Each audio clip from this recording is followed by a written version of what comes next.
తెలుగు వంటలు గోదావరి రుచులకి స్వాగతం. ఈరోజు పప్పు టొమాటో కర్రీ చేసే విధానం.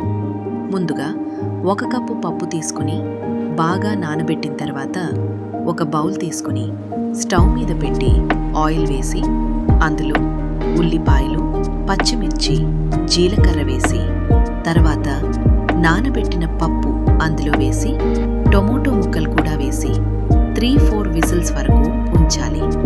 తర్వాత ఎండిమిరపకాయలు, కొత్తిమీర వేసి ఉడికించాలి. అంతే, పప్పు టొమాటో కర్రీ రెడీ.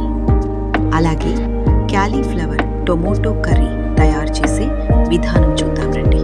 ముందుగా తాజాగా ఉన్న క్యాలీఫ్లవర్ తీసుకుని మంచిగా కట్ చేసుకుని కొన్ని వాటర్లో పసుపులో కట్ చేసిన క్యాలీఫ్లవర్ ముక్కలు వేసి స్టవ్ మీద బౌల్ పెట్టి ఆయిల్ వేసి జీలకర్ర కట్ చేసిన ఉల్లిపాయల ముక్కలు, కొంచెం అల్లం పేస్ట్, పచ్చిమిర్చి ముక్కలు, పసుపు, కారం, ఉప్పు, కట్ చేసిన క్యాలీఫ్లవర్ ముక్కలు, బంగాళదుంప ముక్కలు, కొంచెం వాటర్ వేసి మగ్గించి లాస్ట్లో టొమాటో ముక్కలు, కొత్తిమీర వేసుకుని కలపాలి.